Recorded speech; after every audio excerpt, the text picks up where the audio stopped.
Bom, gente, boa tarde a todos e todas. É com enorme prazer que a gente recebe aqui a nossa doutora Camila Gramco, né, que atualmente é na CEPAL, mas que foi nossa aluna aqui no mestrado. Foi minha aluna particularmente, uma excelente aluna, e realmente uma enorme emoção e um prazer ter você de volta aqui no nosso Instituto de Economia. A Camila se dedica a esse tema, pelo menos desde do mestrado, né? Ela fez graduação na USP em economia, depois fez mestrado aqui, já tinha como tema a discussão do meio ambiente, né? Depois fez doutorado em East Anglia, lá na Inglaterra, também com esse tipo de tema, interagiu com o pessoal lá de Cambridge, Terry Baker, o pessoal que trabalha com modelos de simulação e discussão de questões climáticas, tanto no âmbito europeu como no âmbito internacional, mundial, né? E agora está à frente, né? Está aqui na CEPAL, em Brasília, né? Como oficial de assuntos econômicos, e tem levantado a discussão do Big Push, da necessidade, e vamos dizer assim, quase imperiosa de ter um processo de um grande impulso, um Big Push para a sustentabilidade no Brasil e não só no Brasil, acho que em âmbito mais amplo. E eu queria só dizer que é um enorme prazer realmente tê você de volta aqui no Instituto de Economia, e espero que seja, na verdade, algo mais recorrente, que a gente possa contar sempre que possível com a sua presença aqui. A gente está fazendo um esforço no Instituto de Economia de tornar orgânico a discussão do tema, do clima, do meio ambiente, nas várias linhas de pesquisa, nos grupos de pesquisa que a gente tem. Então, a gente está introduzindo, fazendo um esforço em termos de concursos, para que a gente possa captar professores com conhecimento na área. Então, a gente está realmente investindo para que a gente possa ser capaz de discutir essa temática da maneira que é merecida, né? Com toda a atenção e toda a profundidade necessária. E a gente conta com você nesse processo para você trazer o seu conhecimento e ajudar a gente a desenvolver essa linha de pesquisa aqui no Instituto de Economia. Tá certo? Camila, muito obrigado mais uma vez e passo a palavra para você.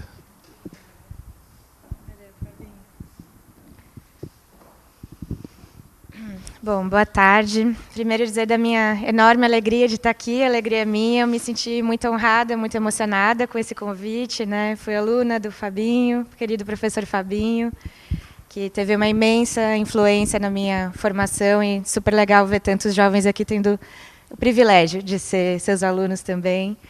E definitivamente o tanto que eu vou falar aqui, comentar com vocês, eu quero que seja uma conversa mais solta, né?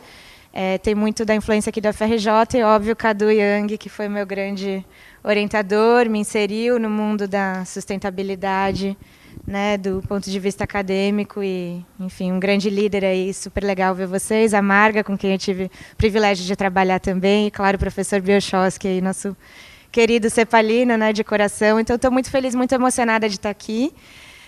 Queria agradecer a presença de vocês e... Essa fala de hoje tem esse título, né, o grande impulso, o Big Push para a sustentabilidade, mas, pensando de forma mais ampla, essa é uma provocação que a gente tem tentado desenvolver na CEPAL, em como que a gente pensa o desenvolvimento plenamente incorporado, indissociavelmente ligado à sustentabilidade. É uma parte do pressuposto, né, essa ideia, esse enfoque, esse esforço que a gente está fazendo. A gente tem que lembrar que a CEPAL ela é um think tank, então, sim, a gente tenta trazer toda a questão acadêmica, né, técnica, mas a gente também é um organismo das Nações Unidas que trabalha em cooperação, em diálogo com os Estados-membros, com os governos latino-americanos. Então, a gente também tem aplicado, né, feito muitas cooperações para tentar aplicar esse enfoque do Big Push. Então, essa é a visão que a gente tenta trazer, né? Não é mais possível pensar desenvolvimento sem pensar sustentabilidade, não é possível pensar sustentabilidade deixando de fora a discussão sobre desenvolvimento. Próximo, por favor.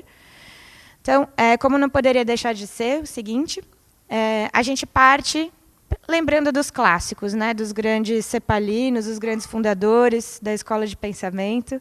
Então, o Prebisch, ele tem um texto seminal do ano de 1980, que vocês não eram nascidos, nem eu era nascida, nem Cadu.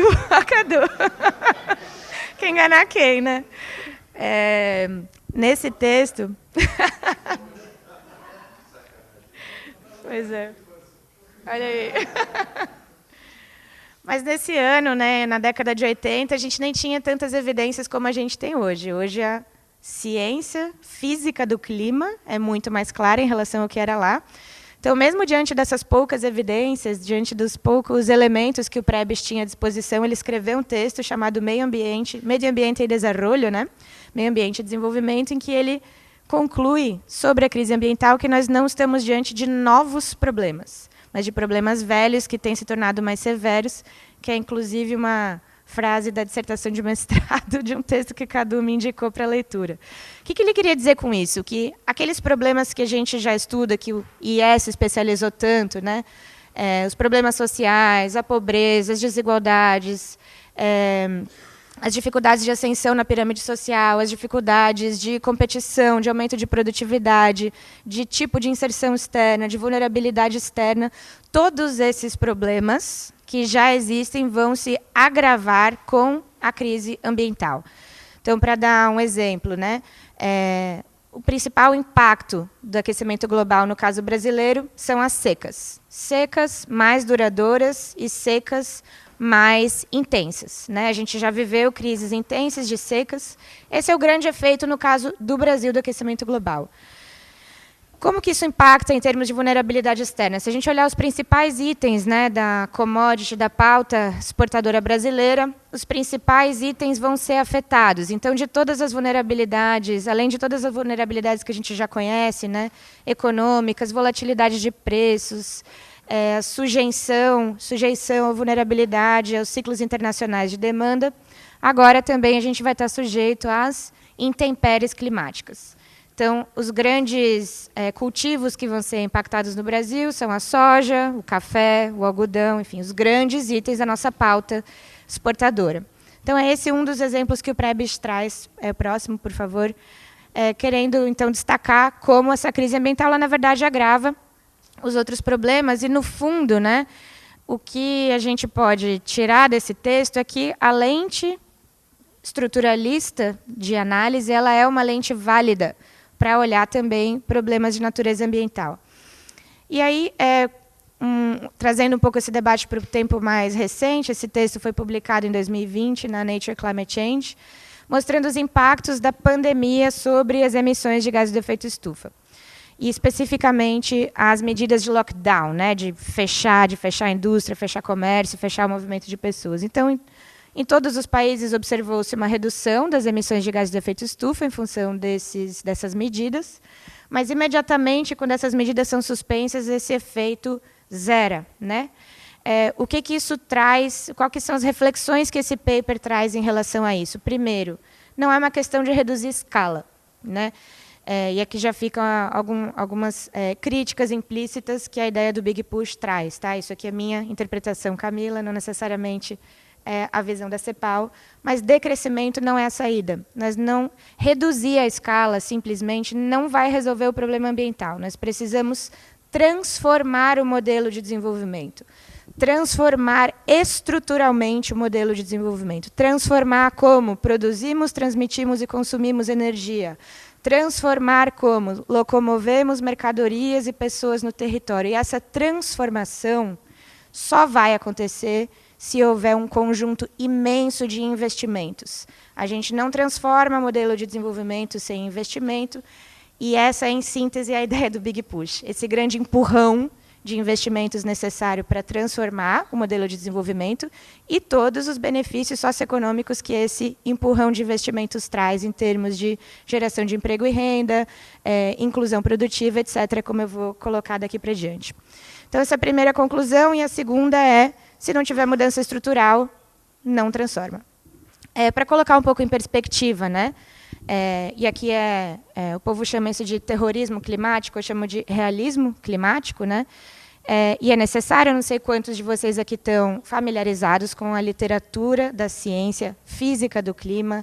É desesperador, é estressante, a gente fica ansioso e temeroso pelo nosso próprio futuro, sim, mas é o que a ciência nos coloca, né? Não é bruxaria, né?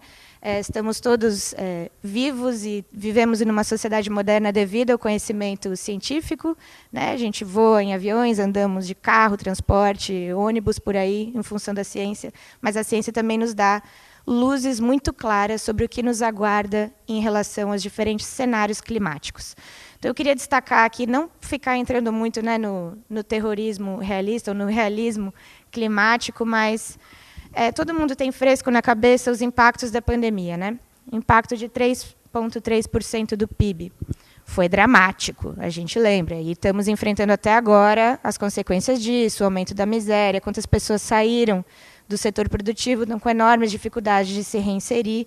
Não fosse os programas de transferências, medidas que foram tomadas, esse impacto seria muito mais significativo. 3,3 já foi o que foi. Todo mundo aqui se lembra. O aquecimento global, se não for freado, se a gente continuar no mesmo ritmo de expansão das emissões de gás do efeito estufa, com consequente aumento cumulativo de temperatura, vai gerar um impacto de 10% a 20% do PIB anualmente.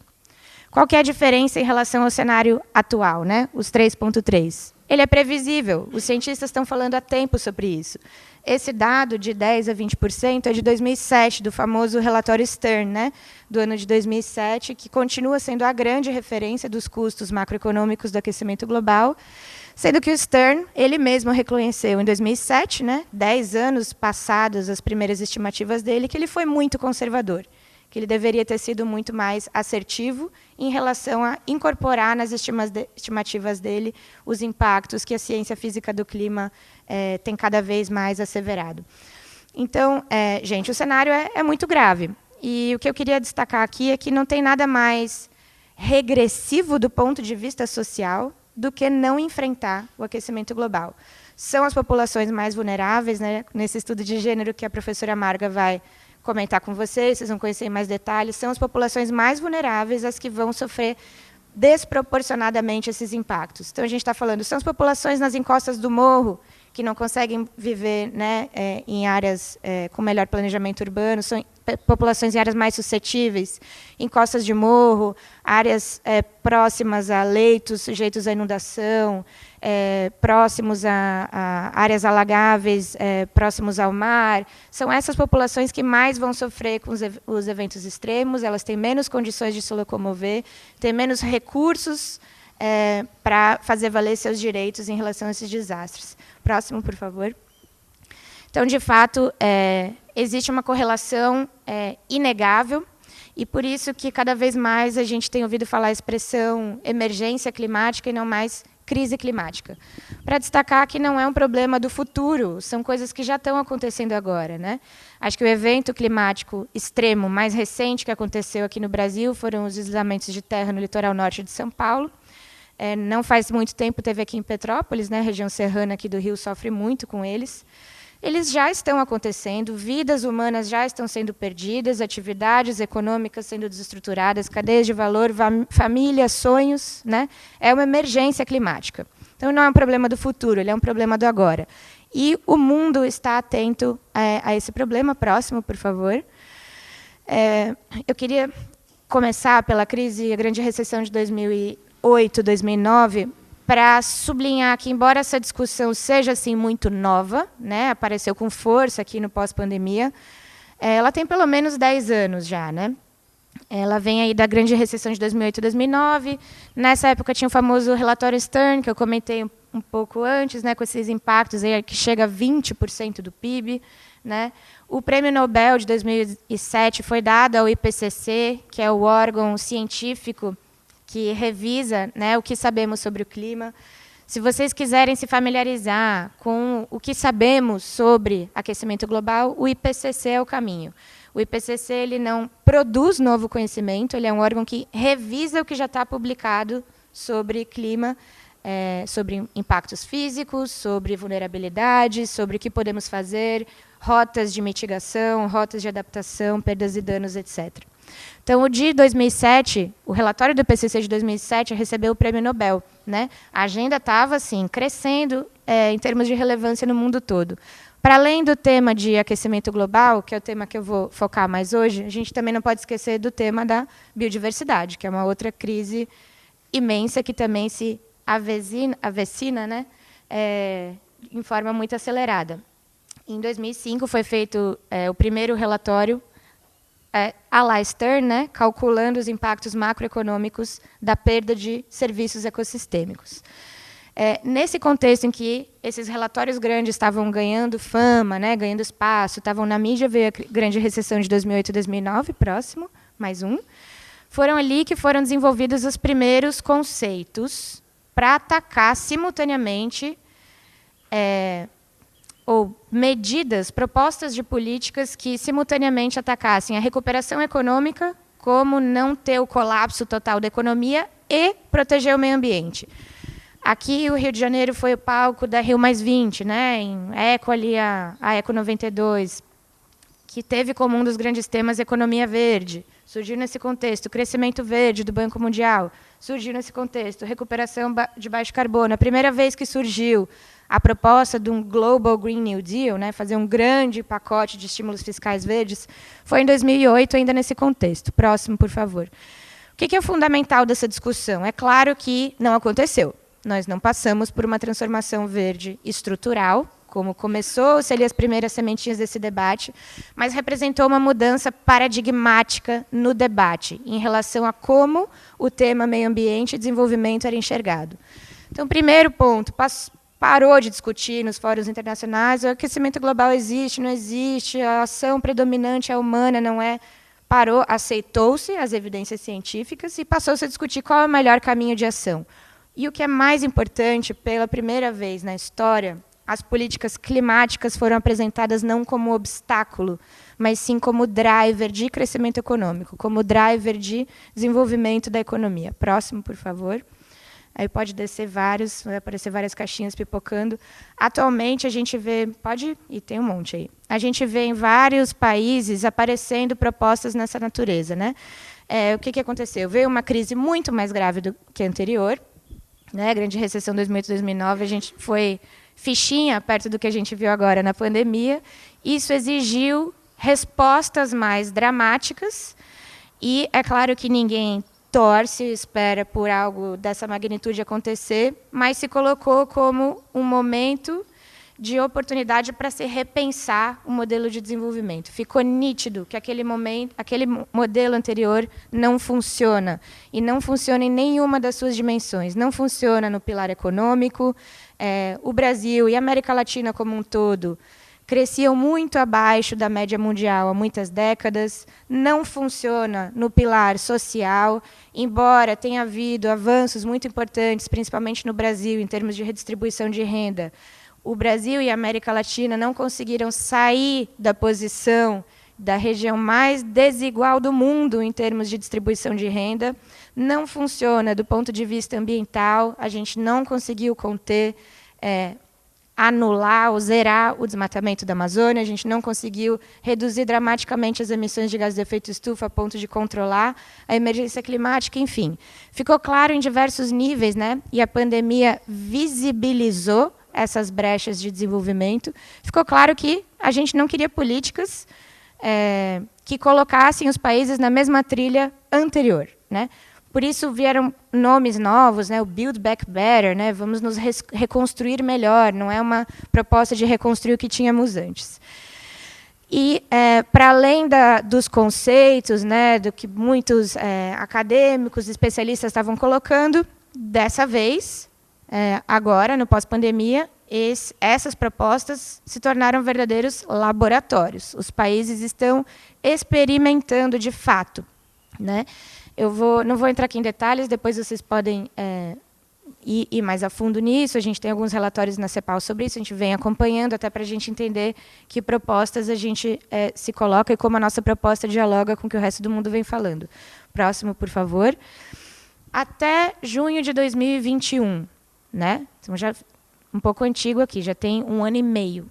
E isso é relativamente novo para a ciência, né? Então, tudo isso aqui, gente, que eu estou comentando, por isso que eu quero que seja um papo mais aberto, e eu vou deixar bastante tempo para a gente debater no final, porque tudo isso é muito novo. A verdade, e essa a sensação que às vezes eu tenho, é que a academia está correndo atrás do que tem acontecido no mundo. E para a gente, na CEPAL, é a mesma coisa. Ao mesmo tempo que a gente quer fazer as propostas, os países já estão fazendo, a gente tem que retroalimentar, e é tudo muito novo, é uma nova geração, uma nova forma de pensar, uma nova geração de políticas, uma nova forma de enxergar setores propulsores. A gente vai falar um pouco sobre isso em diante, mas, enfim, essa informação de junho de 2021 está desatualizada. Tá? E eu já vou falar das cifras atuais. Mas, até junho de 2021, a gente tinha o seguinte cenário. Essa é um índice de esverdeamento dos estímulos, calculado pela Vivid Economics, que é uma consultoria britânica, que estima quanto dos estímulos anunciados pelos países, e aqui são essencialmente países do G20, qual a proporção desses estímulos que tem um impacto negativo sobre o meio ambiente, que é a barra vermelha, qual a proporção que tem um impacto positivo, que claramente é um estímulo que ajuda a preservar a natureza, proteger o clima, etc. E os losangos aqui, essas bolinhas amarelas, é o balanço, né? A diferença entre cada um deles. O que a gente tinha de cenário até junho de 21, é que na grande maioria dos países, esse balanço era negativo, né? E, embora era um valor significativo, 1,8 tri. Lembra dessa cifra? 1,8 tri de dólares de estímulos verdes, até junho de 2021. Embora era um valor significativo, importante, um sinal importante para a direção da transição verde, transição ecológica, não eram dominantes, né? Os estímulos que foram para combustíveis fósseis, para práticas predadoras do meio ambiente, foram muito maiores nessa época. Isso tem a ver, e aqui eu vou enfatizar de novo essa data, até aquele momento, até 21, as respostas foram muito no susto, né? Respostas para evitar o colapso completo das economias. E à medida que os países começaram a fazer processos de planejamento, a partir do momento em que os países começaram a incorporar a perspectiva de longo prazo nas suas respostas, essa figura mudou significativamente. Próximo, por favor. O que a gente tem visto agora vamos atualizar, de junho de 2021 para frente. Próximo, por gentileza. É que as políticas industriais verdes, à medida que os países estão anunciando planos de maior horizonte temporal, o tema verde ganha uma centralidade sem precedentes, né? O tema verde e o digital, não vou falar do digital em função aqui do foco, mas são dois temas absolutamente centrais e definidores do futuro que a gente vai observar. Se a gente olha aqui em termos de políticas públicas para a ecoinovação, então, assim, construir capacidades, né, capacidades tecnológicas, capacidades produtivas, construir capacidades para gerar essas soluções baixas em carbono, essas soluções verdes do futuro. Esse número de políticas públicas, só olhando para pesquisa, desenvolvimento e demonstração, PDD, tem praticamente 200 políticas de pesquisa e desenvolvimento verde no mundo em vigor atualmente. Próximo, por favor. Se a gente olhar para o tema de política industrial, né, aqui um dos instrumentos clássicos de política industrial, requisitos de conteúdo local para as energias renováveis. Isso aqui tem muito a ver com Estados Unidos, né? Olha o aumento exponencial a partir de 2009, né, da grande recessão de 2008 e 2009. Então, os países estão, sim, olhando para o desenvolvimento produtivo, olhando para as políticas de desenvolvimento econômico, sob essa perspectiva da neoindustrialização verde, que é o grande tema da moda, o grande termo da moda da vez. Próximo.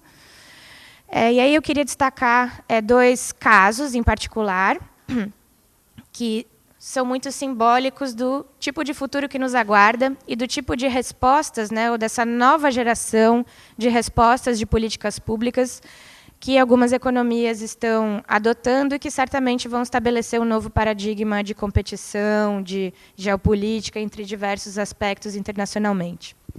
Então, nos Estados Unidos, a gestão Biden-Harris anunciou esse pacote já na época das eleições, né, foi uma promessa de campanha, chamado pacote do Build Back Better, reconstruir melhor.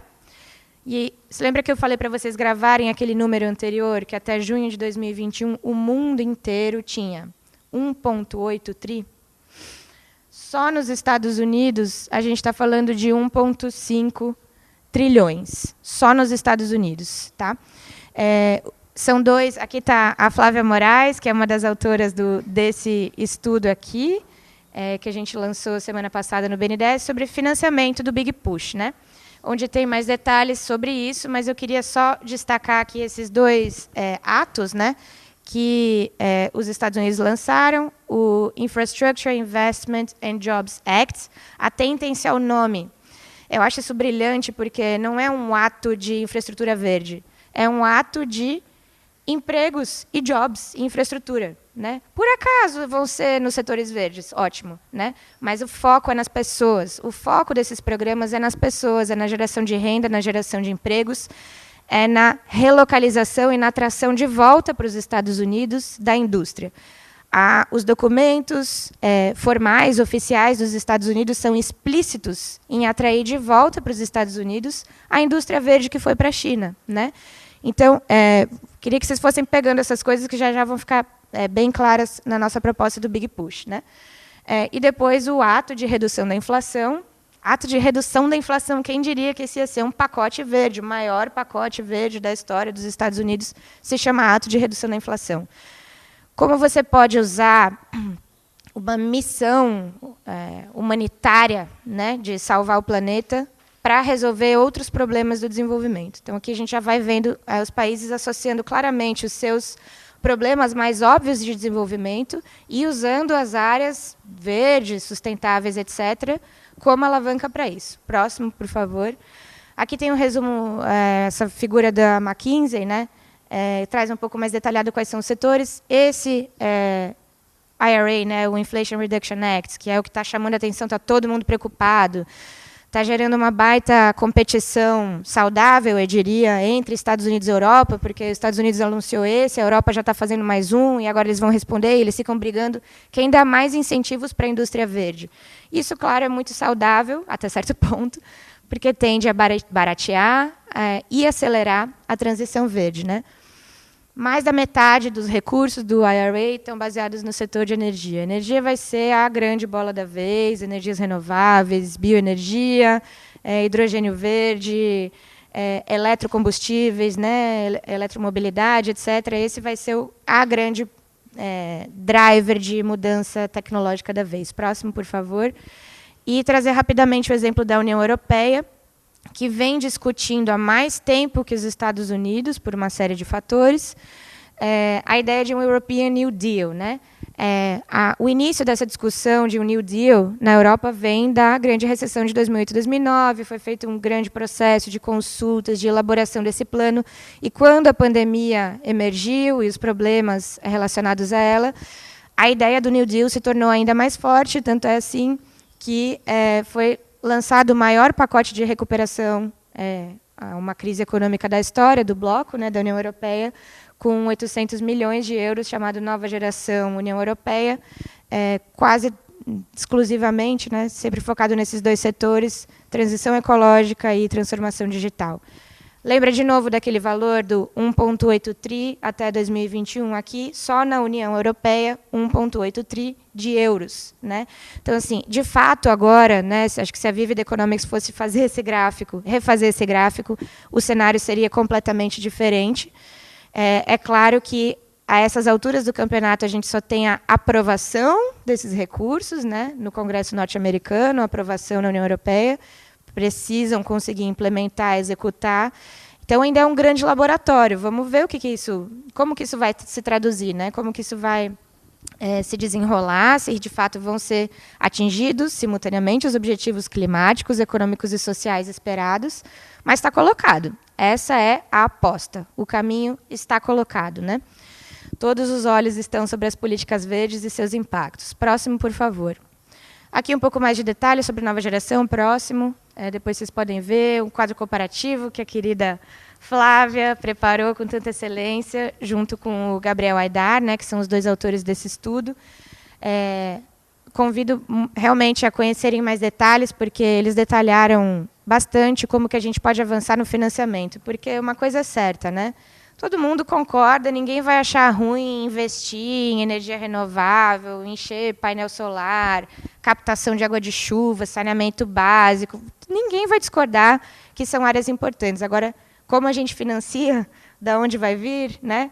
O setor público do jeito que está, com esse marco fiscal, agora temos o novo em discussão, né? Mas com o teto dos gastos, enfim, esse contexto que a gente tinha até muito recentemente. Como financiar, como é que a gente destrava isso?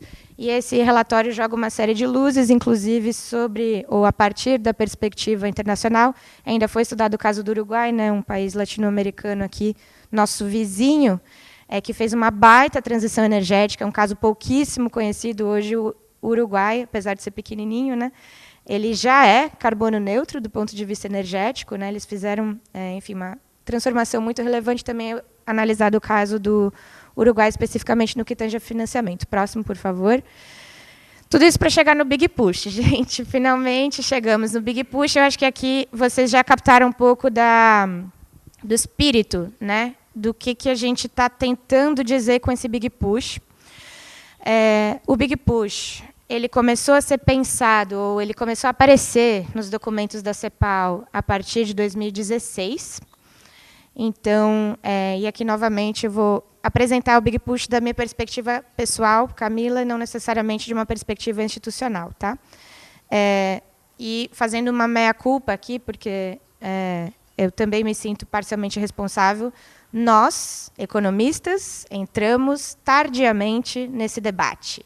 Nós já estamos atrasados, a gente demorou para entender que essas são discussões indissociáveis, não tem mais como negar, seja pelo aspecto do realismo climático, né? A realidade se impõe, os impactos estão aí, a gente precisa dar respostas, seja pelo lado otimista, né? Do futuro que queremos construir, de um novo modelo de desenvolvimento que todos sonhamos aqui. E eu falo em primeira pessoa porque eu espero muito que a juventude ainda tenha esperança, né? Que a gente ainda consegue construir uma outra rota de desenvolvimento. Que é uma pergunta que marcou muito a minha formação como economista e a escolha de ter vindo para o IE, ter tido a oportunidade de conversar e aprender com tantas mentes brilhantes nesse sentido. Então, entramos tardiamente, mas entramos, está aí. E agora eu diria que o Big Push é a grande agenda que a CEPAL tem para oferecer para a região, né, para os países da América Latina e do Caribe. Próximo, por favor. Eu vou colocar aqui alguns dos principais elementos para vocês de como a gente enxerga, qual que é a nossa proposta, o que é essa abordagem. Ela é uma abordagem em construção, e eu espero muito ouvir as críticas de vocês, porque eu estou desatualizada do que a academia tem feito também. Então, podem bater também, a gente precisa melhorar em muitos sentidos essa abordagem. Então, o que é o Big Push? Ele é uma abordagem, um enfoque, ancorado em 3 eixos de análise. O primeiro é um eixo de diagnóstico, né? Eu pincelei rapidamente aqui como os estilos de desenvolvimento do Brasil e dos países da América Latina e do Caribe, de forma geral, são insuficientes, como eles não se sustentam, mesmo antes da pandemia já se sustentavam em nenhum dos 3 pilares, né? Está aqui o professor Biochowski, a CEPAL está cansada, né, de bater nas mesmas teclas e expor, isso não vai dar certo, e a gente insistindo na mesma trajetória, na mesma rota de desenvolvimento. Então, primeiro é reconhecer que isso que está aqui não funciona, né? O segundo eixo é um diagnóstico também, mas um diagnóstico de futuro. Qual é o futuro que nos espera se a gente seguir apertando nas mesmas teclas, nas mesmas políticas, né? Nos mesmos botões ali, achando que dessa vez não vai ser diferente, né? Então, olhando para o futuro e particularmente em termos de inação. Se a gente fizer as mesmas políticas públicas, seguir no famoso business as usual, né? Seguir com os negócios como eles sempre aconteceram, não atentando ou ignorando os impactos da ação climática, que futuro nos aguarda? E aqui eu queria relembrar o primeiro slide dessa apresentação, que foi esse texto do Raul Prebisch, da década de 80. Se é que um futuro nos aguarda. Tá? É preciso relembrar isso, porque é uma coisa tão elementar, assim, né? É um pouco inacreditável que essa agenda fica tão tangencial, ou aparece num último capítulo de algum relatório, quando aparece, né? Porque será que vamos ter futuro se a gente não enfrentar isso?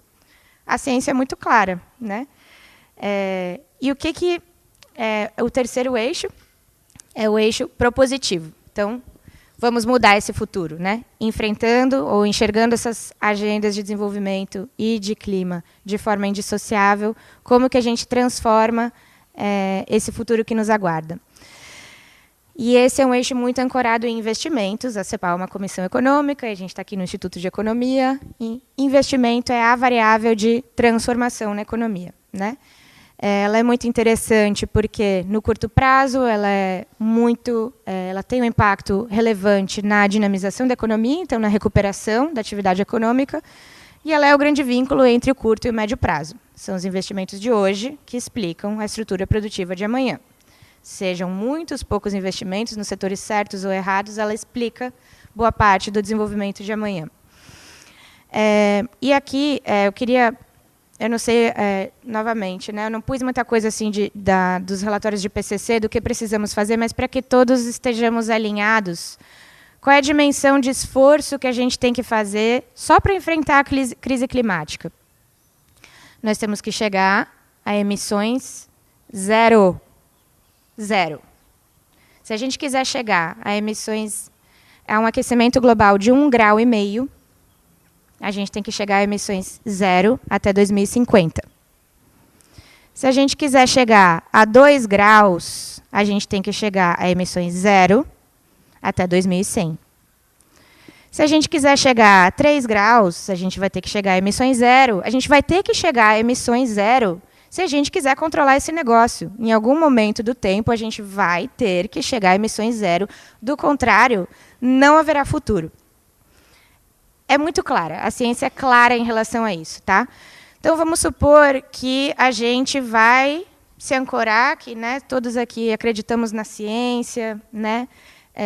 Vamos, então, nos basear no que os cientistas físicos do clima estão dizendo, que o cenário de 1,5 grau é realmente muito menos dramático do que o de 2 graus. Precisamos chegar a emissões zero até 2050. Os investimentos que a gente faz hoje, agora, o tipo de infraestrutura energética de transporte que a gente está tendo agora, que a gente está investindo agora, eles vão estar aqui ainda em 2050. Eles são compatíveis com essa rota de emissões zero, né?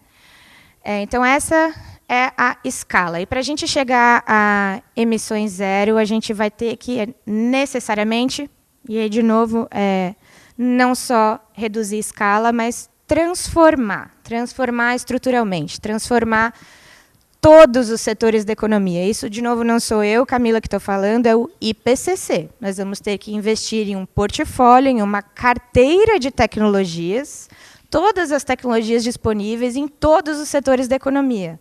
A gente não está só falando dos maiores emissores, né, dos setores típicos que a gente sempre ouve por aí, zerar o desmatamento, zerar a siderurgia, zerar a indústria, transporte, energia, são todos. Todos os setores vão ter que reduzir, chegar na rota de menor intensidade de emissões possíveis, e aqueles que não for possível tecnologicamente, né, em termos práticos, reduzir, essas emissões vão ter que ser compensadas.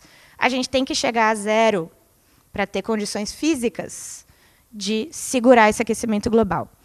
Próximo, por favor. Então, enfim, tive super privilégio de ter sido aluna também do professor Carlos Medeiros, que foi quem me apresentou pela primeira vez a teoria do Big Push, uma das teorias clássicas do desenvolvimento. Espero que todos vocês tenham oportunidade de fazer a disciplina dele. Não sei se ele ainda dá essa disciplina, né, de teoria do desenvolvimento. Mas, em termos resumidos, né, o que é a ideia do Big Push? São duas coisas só que eu queria que vocês pegassem. Escala e coordenação. Então, ele compara a ideia de desenvolvimento, que você só consegue dar um salto ou transformar o modelo de desenvolvimento, à decolagem de um avião. Então, o avião só sai do chão se ele alcançar uma velocidade mínima, você só muda o modelo de desenvolvimento se você mobilizar uma quantidade mínima de investimentos. Então, a primeira coisa, escala. Escala, escala, escala. Sem escala, não vai, não adianta. Não adianta. Segundo tema, coordenação. Então, do mesmo jeito que o avião tem que ter um peso, um formato, uma densidade, uma distribuição, um tipo de combustível, nananana, nós estamos falando de tipos muito específicos de investimentos, né? A composição dos investimentos importa. Então, esses 2 pontos, escala e coordenação. Próximo, por favor. E aí, voltando ao tema que eu estava comentando, para a gente chegar a essas emissões zero, a quantidade de investimentos que tem que ser feita para essa transformação e a coordenação, né, os investimentos certos, nos setores certos. Está aqui o professor Cadu, que fez as estimativas de quanto custa no Brasil implementar os compromissos climáticos, né, que o Brasil já assumiu. Vieram novos compromissos desde então, espero que a gente consiga ter ainda mais. O Brasil tem total capacidade de ser um protagonista nessa corrida verde. Só os compromissos climáticos existentes da ordem de 500 bilhões de reais por ano, a preço de 2019. Então, só para começar essa brincadeira, ou esse programa muito sério que a gente deveria estar inserido, de transformação rumo à sustentabilidade, 500 bi por ano, né? Então, isso já... A gente tem buscado se inspirar nessa ideia do Big Push, nessa teoria clássica, fazendo a ponte entre as evidências científicas, o que sabemos sobre a magnitude dessa transformação, sobre a direção dessa transformação, sobre as tecnologias prioritárias, sobre os setores prioritários, sobre como gerenciar e compensar os impactos sociais, sobre como lidar com as vulnerabilidades sociais, usar toda essa literatura, né, de Big Push e de clima para gerar o Big Push para a sustentabilidade, ou a visão e a proposta que a CEPAL se coloca para essa discussão de sustentabilidade. A gente desenvolveu 3 eficiências para orientar essa coordenação. Então, quando a gente pensa no mix de investimentos, a gente se orienta, nos norteamos por 3 eficiências. A eficiência schumpeteriana, que tem a ver com o lado da produção, como é que está a estrutura produtiva. Lembrando que é uma eficiência ligada ao fato de que aquelas economias que têm mais valor agregado, que têm mais conhecimento circulando, são economias mais produtivas, tendem a ser economias mais competitivas e vão se fortalecendo, gerando um ciclo virtuoso do lado da produção, né? A intensidade de conhecimento, a complexidade, etc. A gente também busca olhar para o lado da demanda, a eficiência keynesiana, então... olhar para os mercados em rápida expansão, as economias que conseguem se inserir naqueles mercados tendem a continuar conseguindo se inserir nos mercados que mais crescem. E uma tende a estar ligada com a outra, né? Não preciso ensinar a missa para o padre, aqui todo mundo aqui no IE sabe muito bem, que uma está muito associada à outra, né? Então, no nível do indivíduo, à medida que a minha renda cresce, eu até posso comprar mais tomate, mais arroz, né? Commodity, coisinha básica. Minha renda aumenta, eu vou comprando, mas tem um limite, né? Quanto mais elaborado o bem, mais é quase infinita a minha propensão a consumir. Então, se a minha renda aumenta, ela vai aumentando. Vou consumindo coisas básicas, mas cada vez menos. Agora, as coisas complexas, a gente sempre quer mais, né? Um celular mais avançado, uma televisão mais nova, um carro, enfim... O teor tecnológico está muito associado ao tema da demanda. Isso vale para as economias, no nível de economia. Então, se eu sou uma economia especializada em commodities primárias, à medida que a renda do mundo aumenta, a demanda pelos meus bens, os bens em que eu sou especializada, cresce menos do que a demanda pelos bens com maior conteúdo tecnológico. Não me matem, por favor. Uma forma muito simplificada de colocar esse debate. De como a eficiência keynesiana e a schumpeteriana se relacionam, né? E aí, claro, a gente não poderia de colocar a eficiência da sustentabilidade, que é a eficiência clássica dos 3 pilares, justiça social e institucional, viabilidade econômica de longo prazo, reconhecendo que, sim, esse grande salto de investimentos necessário implicará, sim, um maior endividamento no curto prazo, mas no longo prazo isso se paga por diversos aspectos, e a sustentabilidade ambiental. Próximo, por favor. Se a gente vai colocar o Big Push em um slide, é isso aqui. O que a gente tem tentado fazer e estudar, e analisar, e se provocar intelectualmente, tecnicamente, mas não só provocar os países a pensar dessa maneira, a testar. A gente faz uma série de cooperações técnicas com diversos ministérios no Brasil e em outros países da América Latina e do Caribe para implementar isso, né? Então, de novo, é um grande laboratório, é tudo muito novo, a gente sempre está atualizando, revendo e tentando adaptar e melhorar esse enfoque. Nosso tempo está voando, eu vou dar uma acelerada. O Big Push ele é uma abordagem baseada em 4 passos, se a gente tiver que ser, né, consultor ou vendedor enfim. Uma forma simples de colocar uma linguagem não economicista também, lembrando que muito do público, né, com quem a gente trabalha são pessoas das mais diversas formações e a gente não quer dialogar só para os pares. Primeira pergunta: se o Big Push se propõe a transformar o modelo de desenvolvimento, primeira pergunta, que modelo é esse? Para onde vamos?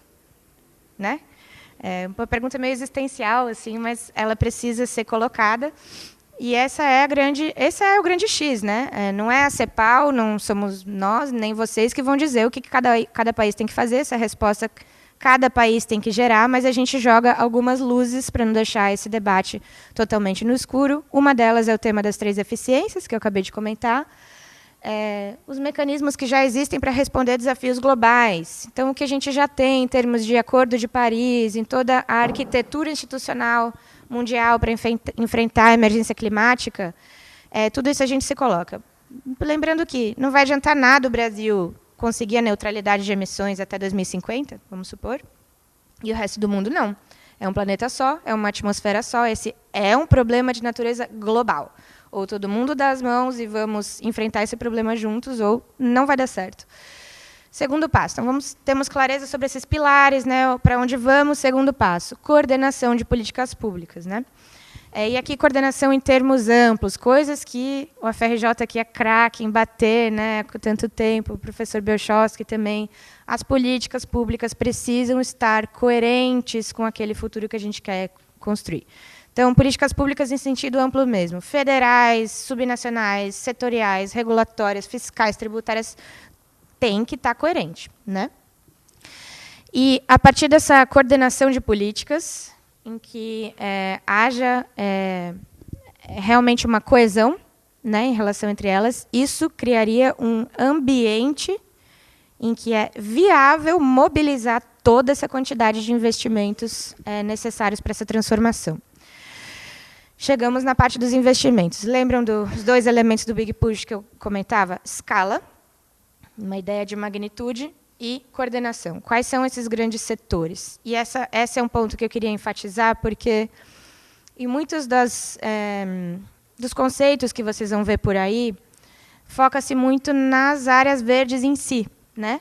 Então, tem que, sim, investir em parques eólicos, em painéis solares, em eletrificação do transporte, em biocombustíveis, em reciclagem, economia circular, bioeconomia. Temos, sim, mas não apenas, porque quando a gente olha para essa discussão climática de forma indissociável à discussão de desenvolvimento, nós precisamos necessariamente considerar outras áreas. Está aqui a professora Margarita, que vai explicar para vocês e apresentar a proposta de todas as políticas necessárias na área de gênero. Eu vou dar um spoiler aqui, mas ele é necessário para explicar por que isso é importante. No setor de energias renováveis, mais de 80% dos empregos são ocupados por homens. Imagina se a gente faz uma baita política de Big Push, vamos incentivar renováveis, todo mundo vai ter painel solar em casa, tudo mais. Se a gente não tiver uma estratégia de gênero, a gente vai agravar as brechas de gênero na sociedade brasileira. Então, esse é um dos exemplos e temas que a gente tem ficado atentos de como que não é automático, não é espontâneo, não é só porque é um grande pacotão que vai gerar um montão de empregos e um montão de renda, que isso vai gerar redução de desigualdades, que isso vai empurrar, né, que vai puxar todos os outros benefícios sociais que desejamos, aspiramos e consideramos justos e urgentes, etc. Então, é necessário pensar nessa coordenação. É realmente pensar de forma integrada, sistêmica e coesa o desenvolvimento do país. Um dos pontos que eu vou destacar já na sequência, é o tema da construção de capacidades. Esse aqui talvez seja o grande diferencial do Big Push em relação a outras abordagens. Por quê? De forma muito simples, se a gente não fizer políticas para isso, políticas de inovação, políticas de CTI, políticas de desenvolvimento produtivo, essa transição vai acontecer com tecnologia importada. Tá? A gente vai comprar painel solar em casa? Importado. Vamos andar com ônibus elétrico? Importado. Vamos andar com carro elétrico? Importado. Parques eólicos inteiros importados. Se bobear, até a mão de obra vai vir de fora.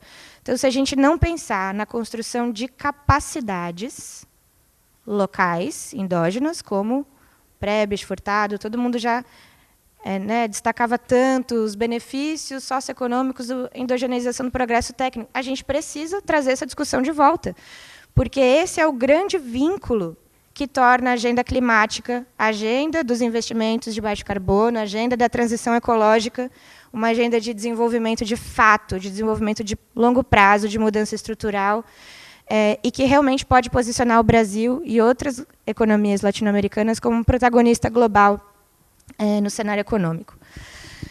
Então, escala, mix de investimentos. Impactos, né? Uma vez que a gente conseguiu, né? Imagina, gente, vamos sonhar, conseguimos mobilizar, temos cidades limpas, inteligentes, né?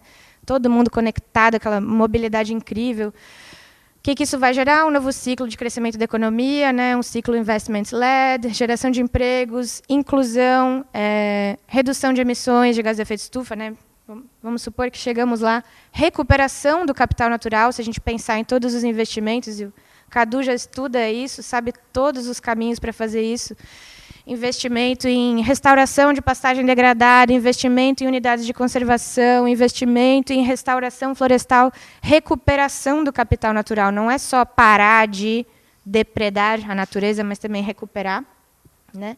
O aumento das capacidades, enfim, tudo isso nos levando para uma mudança de estilo de desenvolvimento. Próximo, por favor. Então, isso, né, em um slide, o Big Push é isso. A gente tem... essa lista é uma lista em constante expansão, buscado entender quais são as grandes áreas estratégicas. Né? Se a gente tiver que começar, por onde a gente começaria? Essa lista começou com 5, depois 6, 10, agora a gente está com 13 setores estratégicos. Né? Esses são os grandes setores impulsionadores, dinamizadores. São áreas com nítidos benefícios nas 3 dimensões, econômica, social e ambiental. Né? Próximo, por favor. Eu não vou entrar uma a uma, próximo, porque o tempo já estourou e eu não quero consumir demais, mas depois eu também, no final, tenho uma listinha de referências e eu queria só chamar a atenção para algumas simulações. Que tipo de análises que a gente faz na CEPAL, né, em relação a isso? O nosso trabalho, além de provocar e propor a reflexão, provocar o debate, construir espaços de diálogo com a sociedade civil, com a academia, com o governo, governo com o governo, trazer o Ministério da Fazenda da Colômbia para conversar com o do Brasil, para conversar com o do Uruguai, trocar figurinhas, né? Vamos criar esse ambiente, construir essa massa crítica. Né? Nosso papel também é gerar evidências. Então, aquilo que a gente está propondo para em pé, né? A gente consegue sustentar. E como é que a gente gera essas evidências? Pelas cooperações técnicas, testando essa ideia com algumas parcerias pontuais e fazendo análises de simulação. Espero que muitos de vocês saiam daqui inspirados hoje para continuar contribuindo, né, gerando essas propostas, gerando essas críticas e gerando simulações e evidências, tanto para mostrar o que não funciona, qual o caminho que a gente não deve seguir, para mostrar, e principalmente, nesse momento do Brasil, mostrar qual é o caminho, o que tem que ser feito. Então, aqui tem algumas dessas áreas estratégicas, os objetivos e a estratégia de modelagem. Não vou entrar nisso agora, não se preocupem. Próximo, por favor. Mas mostrar alguns dos impactos, né, que esse conjunto de impactos estratégicos, e naquela época ainda eram 8 setores, né, não estão esses 13 que são os setores que a gente atualmente entende como estratégicos, só aqueles 8 setores, e ali está a bioeconomia, está a transição energética, está transporte e mobilidade sustentável, está a economia circular. Não vou me lembrar de todos agora, mas estão ali os clássicos, né, que todo mundo, se alguém perguntasse para qualquer um de vocês quais são os setores importantes para transição ecológica, todo mundo falaria esses. Só esses setores, se a gente pensar numa estratégia de investimentos nesses setores, geraria um aumento do PIB, né? Ali passa de 5 pontos percentuais, né, até 2030. Então, sim, é possível fazer investimentos nesses setores, reduzir as emissões com aumento do PIB. Um aumento do PIB puxado pelos investimentos, porque são políticas desenhadas para acelerar esses investimentos, com redução de gases de efeito estufa, que chegam a praticamente 35% até 2030. Isso é mais do que os compromissos climáticos que os países assumiram na América Latina e do Caribe, tá? Então, a gente conseguiria reduzir mais emissões com um resultado econômico superior em relação àquilo que os próprios países já se comprometeram a fazer. Com ganho de emprego, concentrado em setores com maior remuneração média. Concentrado, ou seja, está subindo as pessoas na pirâmide, né? Elas estão indo para setores com melhor remuneração. Salários totais anuais, e aqui dá para ver que os salários aumentam quase o dobro na escala, né? De 3,5 para 7. Então, realmente, um aumento de empregos, redução da taxa de desemprego e empregos concentrados em alta remuneração. Então, esse é o tipo de análise que a gente faz, analisando qual é essa combinação de setores, qual é essa combinação de estratégias, qual que é essa combinação de políticas. E o meu tempo super estourou, eu não quero tomar demais, mas só para fechar aqui, talvez, com críticas implícitas no Big Push. Implícitas, tá? E aqui, de novo, é a minha visão pessoal. Primeiro, o nome. É um Big Push. A gente não está falando de uma transformação marginal. Ele é uma transformação estrutural. Segundo, combinação e escala. Isso é fundamental porque, se você olha da perspectiva mainstream econômica para o tema ambiental, você vai cair no debate de externalidade. Para corrigir externalidade, só tem um caminho na teoria mainstream. Coloca um preço. Precificação de carbono. Um único instrumento vai resolver tudo isso, tá? Para a teoria mainstream. Então, o Big Push ela traz essas, na minha visão, tá? Essas críticas implícitas no próprio nome, né? Ele é um Big Push, a gente está falando de algo estrutural, e na forma e na recomendação de políticas. A gente não olha para o tema, para o problema ambiental, da perspectiva de como corrigir uma externalidade. A gente olha para ele como construir uma nova agenda, um novo modelo de desenvolvimento. Próximo, por favor. Eu acho que eu não vou entrar nesse debate aqui, não.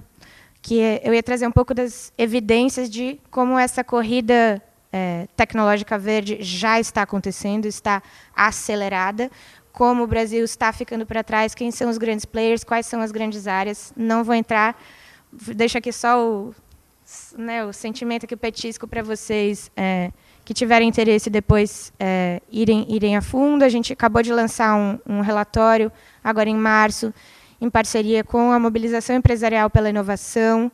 Inclusive, em setembro desse ano, o Congresso de Inovação da MEI, que é o maior congresso de inovação de indústria da América Latina, vai ter como tema ecoinovação, inovação verde.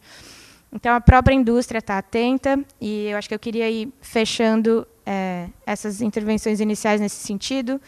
Esse é o grande momento para se pensar essa agenda, seja porque a realidade se impõe, seja porque as grandes economias que criam as regras do jogo da competição internacional estão se movendo nesse sentido, seja porque já temos evidências suficientes de que essa agenda não é obstáculo, mas ela pode ser se pensada estrategicamente, se pensada num framework um pouco mais aberto, pode sim e deve ser uma alavanca de desenvolvimento. Seja por qualquer uma dessas razões, esse é o momento da gente ter essas respostas e experimentar. Não vai dar tempo, não temos mais tempo, né, para ficar enfim, trabalhando só no mundo das simulações. A gente vai ter que realmente ajudar os governos e ir aprendendo e corrigindo o rumo mesmo, tentativa e erro, para a gente, de fato, conseguir esses resultados. Mas eu vou ficando por aqui, não quero tomar mais do tempo, e à disposição e ansiosa aqui para o debate com vocês.